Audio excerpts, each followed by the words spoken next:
Bueno, muy buenos días. Eh, yo soy el médico residente de segundo año, Jimmy Curi, y hoy vamos a hablar acerca del el nódulo tiroideo. Este, Vamos a comenzar por definirlo según la Asociación Americana de Tiroides, ¿verdad? La ATA 2015 lo define como que es el nódulo tiroideo, es una lesión discreta dentro del parénquima de la tiroides y que es radiológicamente distinto del parénquima tiroideo circundante. Esa es la definición. Si se fijan, es una definición, no es complicada y es básicamente es una definición sencilla. Una lesión discreta dentro del parénquima de la tiroides, radiológicamente distinta al parénquima que lo rodea, ¿verdad? Y ahora, eh, en los nódulos, pues son un problema común en la práctica clínica y tiene una prevalencia de ser palpables en aproximadamente el 5% de las mujeres y 1% de los hombres. La mayoría de estos nódulos son benignos y van a ser hallazgos incidentales que se encuentran ya sea realizando otro estudio, ¿verdad? La ecografía es la modalidad de primera línea para la evaluación de los nódulos tiroideos que se encuentran en el examen clínico o ya sea que se hayan encontrado en algún otro estudio de imagen de forma incidental. ¿Y por qué es importante hablar del nódulo tiroideo? Pues básicamente por estas dos enfermedades, ¿verdad? El carcinoma papilar y el folicular, que son, el papilar es el más frecuente, ¿verdad? El 90% se da en mujeres entre la tercera y la séptima década de la vida. Generalmente van a ser hipoecogénicos y van a tener puntos ecogénicos, ¿verdad? Que es, pues se le ha conocido como microcalcificaciones, sin embargo, ya no se usa este término por la confusión que puede crear. Generalmente hay metástasis linfáticas y se van a observar cambios quísticos y puntos ecogénicos en los mismos. Asimismo, el carcinoma folicular, ¿verdad? Sea en 5 al 15% de las mujeres, generalmente van a ser homogéneos y van a estar encapsulados y estos ya pueden dar metástasis hematógenas. Ok, vamos a mencionar algunas de las características ecográficas, ¿verdad? Que podemos encontrar en los nódulos tiroideos.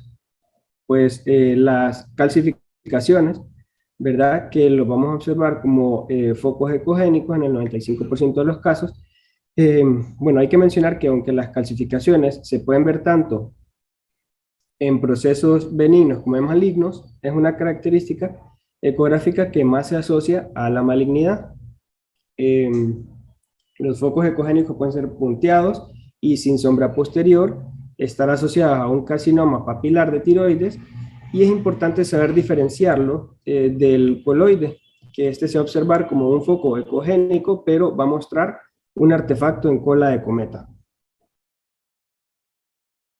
¿Ok? También pueden haber calcificaciones gruesas que se pueden ver en los nódulos tanto benignos como malignos y están relacionados a carcinoma papilar o medular. Y asimismo las calcificaciones periféricas en el niño, ¿verdad? Pueden ser ya sea malignos o benignos. Asimismo la ecogenicidad, ¿verdad? Un nódulo sólido puede ser hipoecoico. Y en este caso la mayoría de los carcinomas papilares y casi todos los medulares de la tiroides van a ser de esta ecogenicidad, aunque también hay nódulos benignos que pueden ser hipoecoicos. Entonces, en caso de encontrarlo, y si no hay otras características malignas, los nódulos hipoecoicos normalmente se biopsian después de que alcanzan el criterio del tamaño, ¿verdad?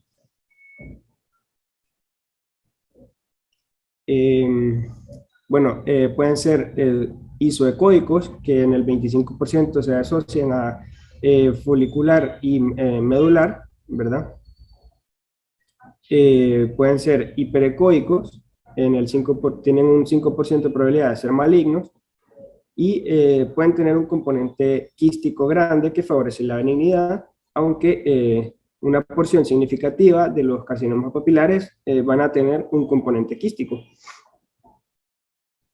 Eh, Pueden tener un halo alrededor del nódulo hipoecoico o isoecoico, que va a ser bien delimitado, y eso es típico del adenoma folicular, que es una neoplasia benigna de la tiroides. Y pues el Doppler color, que no es una característica que se incluye mucho en las clasificaciones, pero que el flujo intranodular pues generalmente se asocia a malignidad. Entonces, este es un cuadro resumen de las características que hemos visto hasta ahorita, ¿verdad? Las características ecográficas que favorecen la benignidad, que sea sólido, iso o hiperecoico, que tenga un gran componente quístico, una calcificación cáscara de huevo, el artefacto de cola de cometa, el aspecto espongiforme o esponjoso, y en las características malignas, pues que sea sólido hipoecoico, que tenga la presencia de focos ecogénicos, casi siempre van a meritar biopsia, una invasión local de estructuras circundantes, que sea más alto que ancho, tenga un tamaño grande, ¿verdad? A menudo el punto de corte es 10 milímetros para justificar una biopsia, y los ganglios linfáticos pues van a sugerir una metástasis y el flujo sanguíneo intranodular. Pero ahora, como estas son las características, ya sabemos que si un nódulo, por ejemplo, es más alto que ancho, es más probable que sea maligno, pero ¿qué tan maligno o qué tan benigno puede ser? Para eso tenemos las clasificaciones, pues las que más utilizamos en nuestro medio, el ACR-TRADS y el ATA 2015. La diferencia es que con el ATA, algunos nódulos no pueden ser clasificados. En cambio, con el TRADS, a todos los nódulos se les puede asignar un nivel de riesgo. Además, el TRADS también se presta o favorece para la implementación en plantillas, en informes estructurados, y el reconocimiento en sistemas de reconocimiento de voz y toma de decisiones computarizadas. Entonces, para comenzar, hablaremos un poco del American College of Radiology, el TRADS, ¿verdad? El ACR-TRADS. Y pues básicamente este toma en cuenta 5 características: la composición, ecogenicidad, forma, márgenes y focos ecogénicos. De cada uno de los primeros 4 solo vamos a escoger una opción. Sin embargo, de la última característica, los focos ecogénicos, podemos escoger todos los que se apliquen. Entonces, en cuanto a la composición, este puede ser quístico o casi completamente quístico, en el que no va a tener puntos, no se le van a asignar puntos. Puede ser espongiforme, que este va a estar compuesto predominantemente en más del 50% por espacios quísticos pequeños, y también pueden ser mixtos, quísticos y sólidos, en el que se le va a asignar un punto por el componente sólido que predomina, de acuerdo a esas características, ¿verdad? Se le van a asignar 2 puntos y la composición no se puede determinar si existe alguna calcificación. En cuanto a la ecogenicidad, pues pueden ser anecogénicos, que se va a aplicar a los nódulos quísticos o casi completamente quísticos. También pueden ser, si son hiper, iso o hipoecoicos, esto se va a determinar comparándose con el parénquima adyacente. Sin embargo, si lo determinamos muy hipoecoico, esto va a ser comparándolo con los músculos infraioideos. Y si acaso no se le puede asignar o determinar la ecogenicidad, se le va a sumar nada más un punto. De la forma, pues hay 2 opciones, pueden ser más alto que ancho, que debe evaluarse en una imagen transversal con medidas paralelas a las de ultrasonido, ¿verdad? Y para determinar la altura, y perpendiculares a para determinar el ancho, que esto generalmente se puede determinar visualmente, ¿verdad? Pero siempre es importante medirlo. De los márgenes, vamos a decir que pueden ser lobulados o en el caso de que presenten protuberancias en el tejido adyacente, irregular, cuando tiene ángulos dentados o espiculados y agudos, eh, puede tener extensión extratiroidea. Cuando se observa una invasión obvia, pues esto ya es casi característico de que sea maligno. Y no se le van a asignar puntos en el caso de que no se pueda determinar el margen. En cuanto a los focos ecogénicos, pues estos pueden tener grandes artefactos en cola de cometa que van a ser en forma de V típicamente y que van a medir menos de 1 milímetro. Esto va a ser en los componentes quísticos y en estos casos pues no se le van a asignar puntos, ¿verdad? Cuando tienen macrocalcificaciones, que son los que vamos a observar que causan una sombra acústica posterior, se les va a asignar un punto. Si tienen calcificación periférica, ya sea completo o incompleto a lo largo del margen, se le van a asignar 2 puntos, y los focos ecogénicos punteados, que pueden tener pequeños artefactos en cola de cometa o no tenerlos, ¿verdad? Entonces, al conocer todo esto, se le da un puntaje. Todo esto por cada característica, ¿verdad? Todos estos puntajes se suman y eso nos va a dar la categoría del TIRAS, ¿verdad? En caso de que al final resulte en 0 puntos, pues va a ser un TR1, que significaría una lesión benigna y no se va a biopsiar. Un TR2 con 2 puntos, ¿verdad? Va a ser una lesión no sospechosa, tampoco se amerita la biopsia.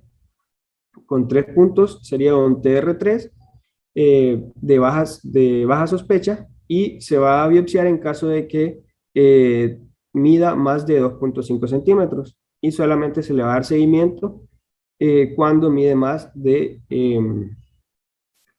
1,5 centímetros. En caso de que caiga entre 4 y 6 puntos, ya sería un TR4 y sería un nódulo de moderada sospecha. Y se va a biopsiar en caso de que mida más de 1,5 centímetros, y se le va a dar seguimiento cuando mide más de 1 centímetro. Si tiene 7 puntos o más, pues es un TR5 y ya es de alta sospecha, y se va a biopsiar cuando mida más de 1 centímetro, y seguimiento cuando mida más de 0,5 centímetros. Entonces aquí, en resumen, ¿verdad? Solo se van a biopsiar los que sean TR3, TR4 y TR5. Los TR3 cuando miden más de 2,5, los TR4 más de 1,5 y TR5 más de 1 centímetro. Algunos ejemplos, ¿verdad? Tenemos cuando son de composición espongiforme, son compuestos predominantemente por espacios quísticos pequeños, y son un hallazgo benigno. Si hay algunos márgenes irregulares o sospechosos, o focos ecónicos sospechosos, entonces hay que reconsiderar si realmente es un nódulo espongiforme. Aquí pues vemos un ejemplo de un nódulo muy hipoecogénico comparado con los músculos infradioideos. Vemos que en relación a los músculos, a la musculatura del cuello, pues tienen una ecogenicidad bastante disminuida. En el caso de los márgenes irregulares, tenemos el borde externo de este nódulo, es espiculado, dentado, con algunos ángulos agudos, y puede tener o no protuberancias claras debido al tejido blando en el parénquima. Estas protuberancias pueden variar de tamaño y pueden estar presentes en solo una porción del nódulo.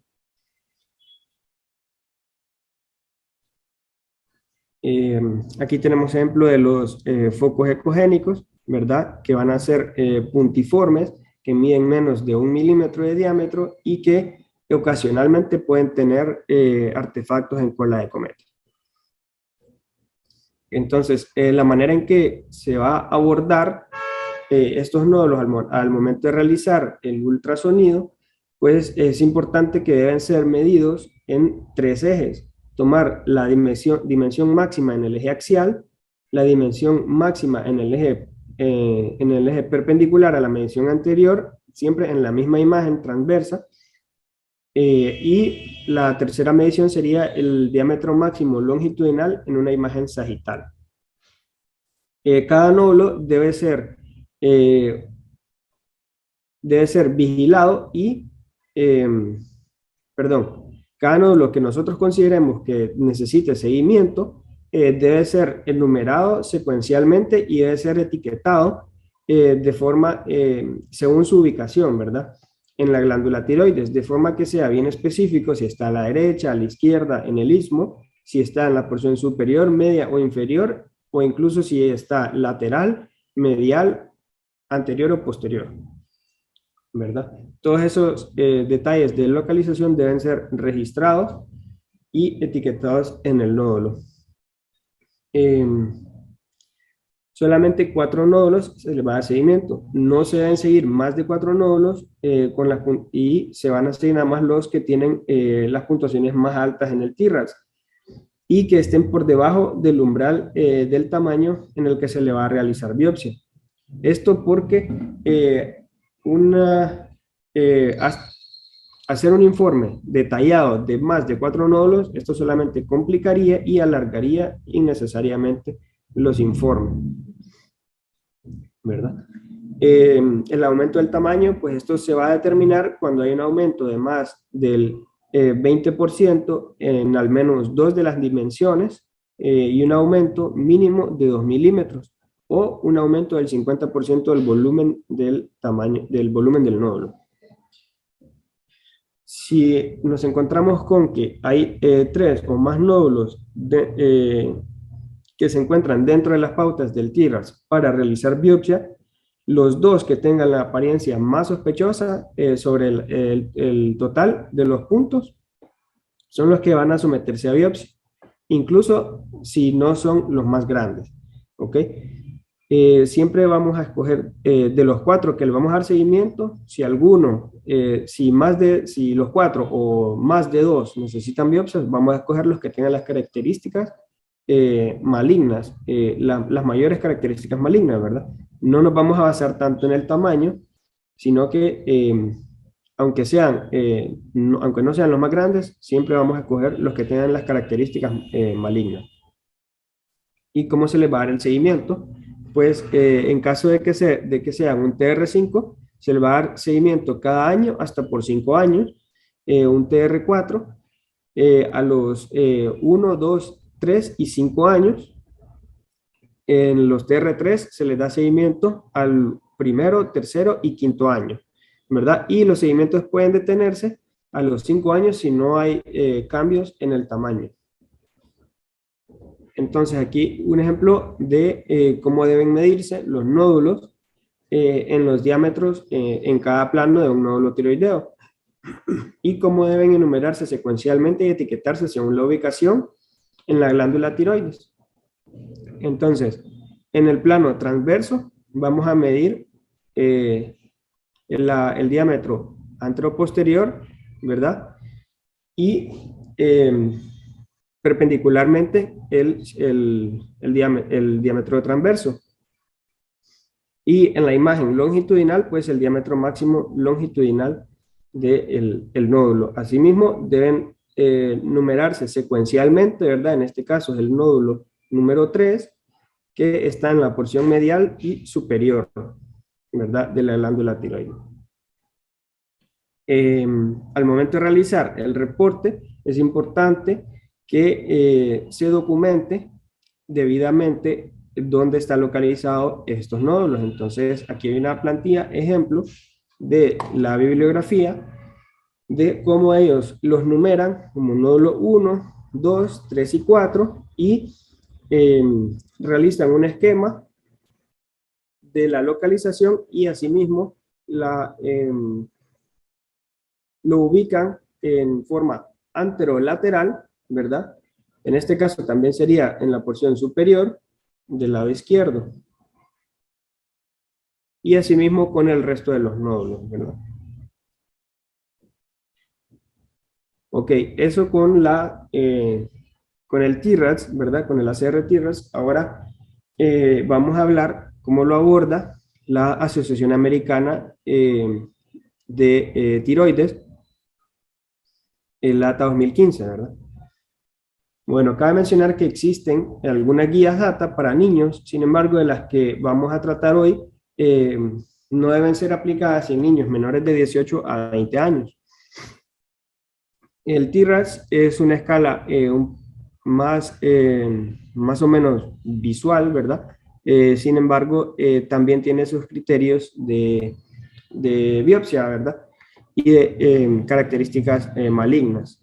En estos casos, pues para los de alta sospecha y sospecha intermedia, se van a realizar biopsias cuando tengan cuando sean mayores de 1 centímetro.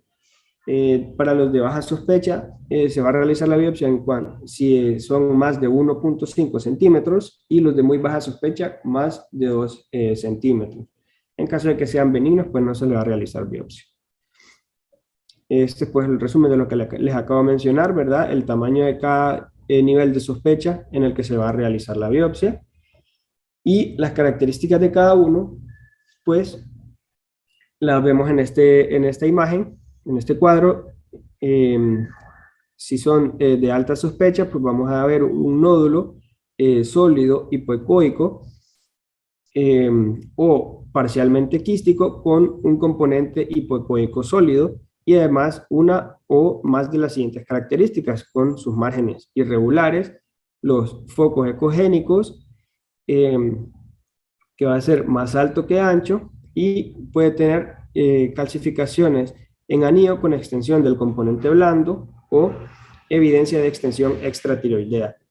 El riesgo estimado para estos nódulos de malignidad es del 70 al 90% y, como les mencioné, cuando superan el 1 centímetro de diámetro, pues se le va a realizar la biopsia. Aquí tenemos un ejemplo, ¿verdad? Vemos en la primera imagen una imagen de ecografía longitudinal del lóbulo izquierdo que muestra un nódulo sólido, en este caso de aproximadamente 2,5 centímetros en el polo inferior, con márgenes mal definidos y focos ecogénicos que están siendo señalados por la flecha. Y ambas características de este nódulo pues son sospechosos por ecografía, ¿verdad? Y además muestra una macrocalcificación que incluso proyecta una sombra acústica posterior. En la segunda imagen vemos una imagen ecográfica longitudinal del lóbulo derecho que muestra 3 nódulos. Un nódulo sólido, el que está más a la izquierda, un nódulo sólido de 1,1 centímetros en este caso, un nódulo sólido de 1,2 centímetros en el centro y el de mayor tamaño, un nódulo mixto, quístico y sólido de 2,3 centímetros y que es el único que cumpliría los criterios ecográficos de biopsia por el tamaño. Los de sospecha intermedia, vamos a tener un nódulo sólido hipoecoico con márgenes lisos y que va a tener algunas de las siguientes características, que pueda tener focos ecogénicos, que sea más alto que ancho y calcificaciones en anillo o extensión extratiroidea. En estos casos tienen del 10 al 20% del riesgo estimado de malignidad y se le va a realizar biopsia cuando superen el centímetro de diámetro. Aquí un ejemplo, ¿verdad? Un nódulo sólido hipoecoico, en este caso de márgenes regulares, sin focos ecogénicos, y es más ancho que alto y no tiene ninguna otra característica de malignidad.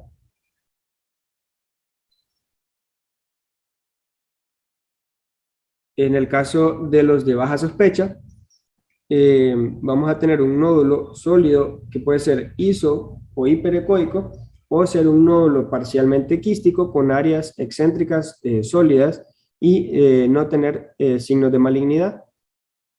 En estos signos de malignidad que habíamos mencionado antes, ¿verdad? Los focos ecogénicos, focos, márgenes irregulares, extensión estratiloidea o ser más altos que anchos.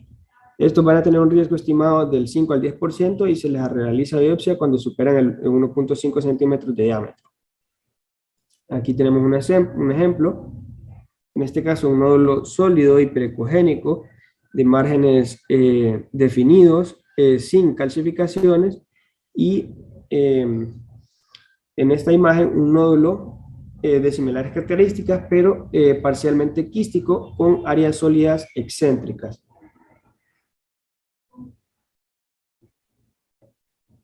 En los de muy baja sospecha, o probablemente benignos, van a ser los nódulos espongiformes o parcialmente quísticos sin ninguna característica maligna, como las que hemos mencionado anteriormente. Tienen un riesgo estimado del menos del 3% y se les da biopsia cuando superan los 2 centímetros. Aquí tenemos un ejemplo, ¿verdad? Observamos un nódulo parcialmente quístico, con márgenes definidos y sin otras características sospechosas.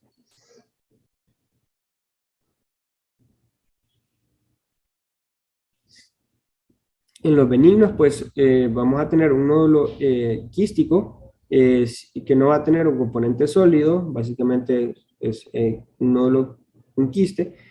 Tienen un riesgo estimado al menos del 1%, no se les realiza biopsia ni seguimiento.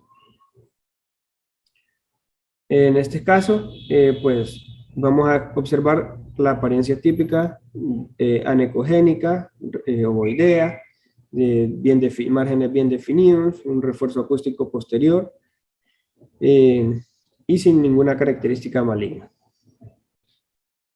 Entonces, eh, ¿cómo se les da el seguimiento a estos pacientes?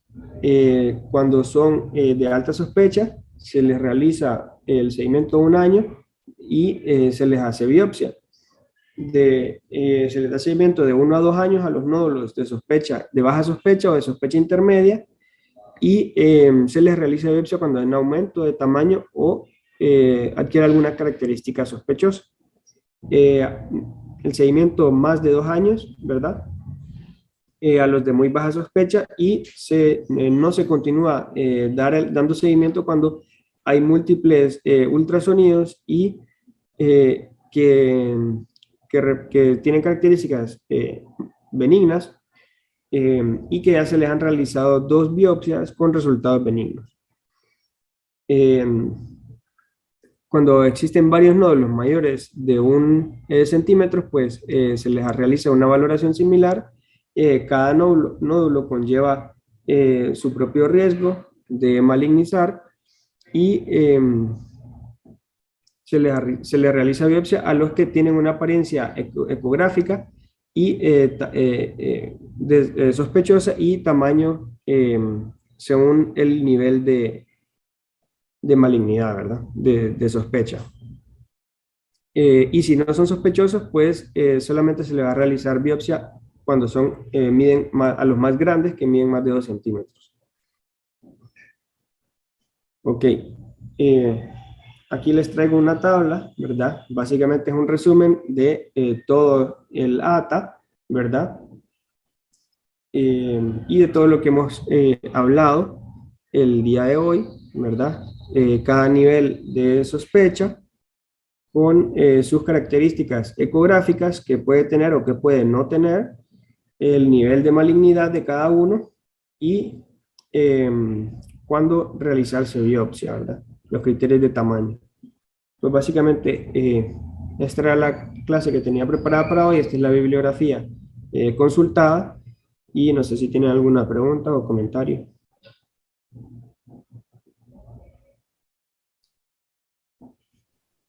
Buen día, Curi. Me parece que su clase ha sido bastante completa. Me ha gustado la forma en que la abordó y la verdad es que los nódulos tiroideos siguen y serán siendo un problema bastante común. Hasta 70% de la población, según algunas series de estudio, tiene nódulos tiroideos. Y eso pues se ha demostrado porque hoy en día se realizan mucho más estudios de lo que hacía antes, ya sea porque se estudia la tiroides como tal o porque se está haciendo, está haciendo una tomografía de tórax y sale parte del cuello y se le ven nódulos. Pues todo eso ha hecho que se aumente la incidencia de estos nódulos.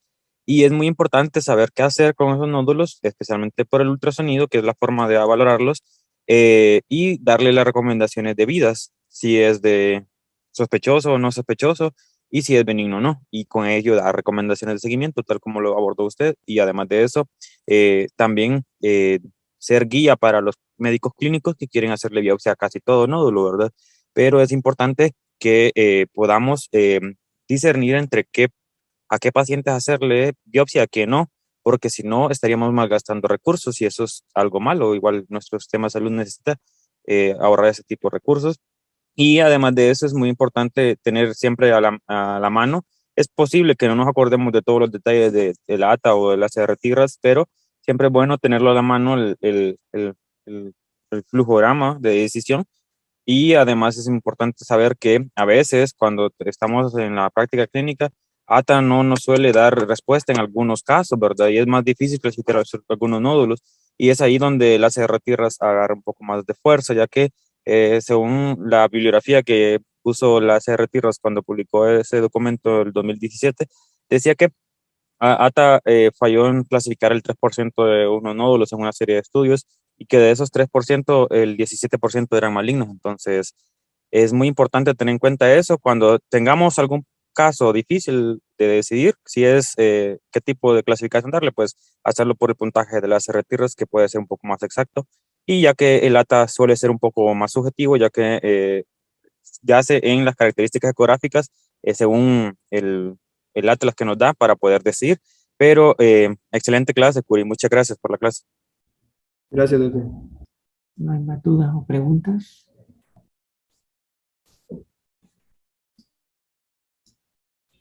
Dime, felicidades por su clase, muy, muy bonita, muy descriptiva.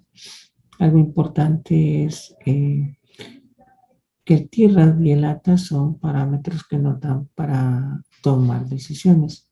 Sin embargo, es bien importante utilizar la experiencia y el conocimiento que ya ha adquirido y en una decisión, si una lesión le sugiere duda, aunque no cumple al 100% con todos los criterios, biopsia. Ya hemos tenido casos de nódulos que no cumplen completamente con todos los requerimientos que uno esperaría, pero que desde el punto de vista profesional le da una inquietud sobre el caso y hemos tomado decisiones de biopsiarlos y no han salido lesiones malignas. Así que hay que tomar en cuenta todo esto, pero siempre tomar en cuenta la experiencia que usted tenga o ha tenido con respecto a las lesiones nodulares. Recuerden que entre más temprano se diagnostique y más temprano se maneje, su pronóstico siempre será mucho mejor. Por lo demás, felicidades, una muy bonita clase y la forma de abordar. Gracias, doctor. Que pasen una feliz tarde, una mañana también. Gracias, doctor.